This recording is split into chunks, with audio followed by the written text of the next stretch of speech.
Obama. Why did he want to speak out? I thought it came a point where it was impossible to not react, because it was really an embarrassment for our civilization to hear all kind of crazy words being thrown in the air like normality, and invasion was the peak. Why do you think the British Home Secretary is using words like invasion?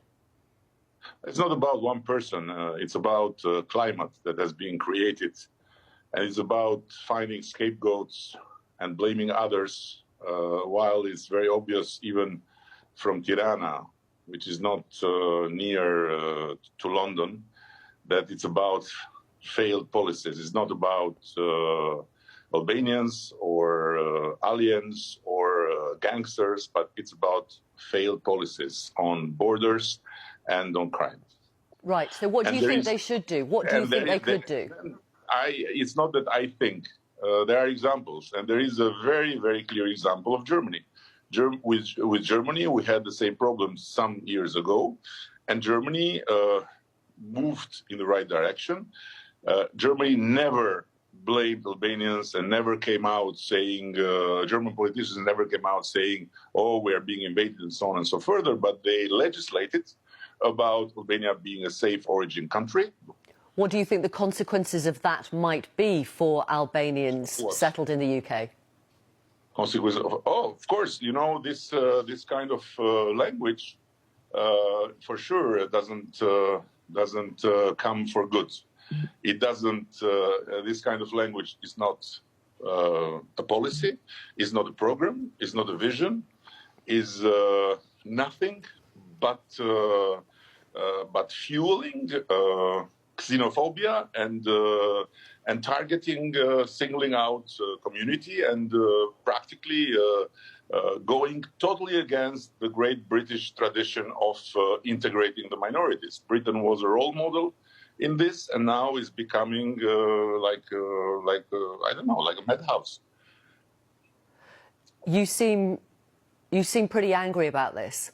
No, I'm not angry at all. I'm a big admirer of United Kingdom. I have friends that I'm privileged to have there, and I admire everything that Britain represents. But I really am disgusted about this kind of politics that at the end is doomed to fail. Well, that's interesting. I want to ask you, Prime Minister, if you would be prepared to work with the UK government, UK agencies to clamp down on some of these criminal gangs? No, wait a minute. We work with UK agencies. And it's not the UK agencies, and it's not the UK great professionals the problem. The problem is this political rhetoric of nonsense.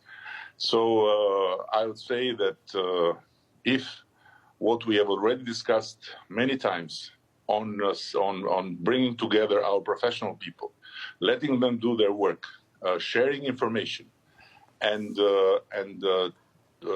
going after the real criminals, but not targeting the whole community like criminals, we could have been much more successful, and we could have helped together these kids that are, as you said, manipulated by traffickers. Are there failed policies in Albania which might contribute to this as well? Listen, I hear it very often. Albania is a country that has corruption and so on and so forth. Albania is not Britain. Albania is not Germany. Albania is a country that has been for a long time victim of different empires. We never had one, and we are in this new way towards becoming a functioning democracy, and of course we have our problems. But again, not being in the EU network, we are not in the free labor market, and so people seek this kind of different ways. But if you see how many of other nationalities come and go in countries like yours, then the reason is elsewhere. The reason is exactly in the same place where where young British kids from Britain remote areas and outskirts find the need and the push to leave their home, to leave their village, to leave their peripheric, grey and hopeless areas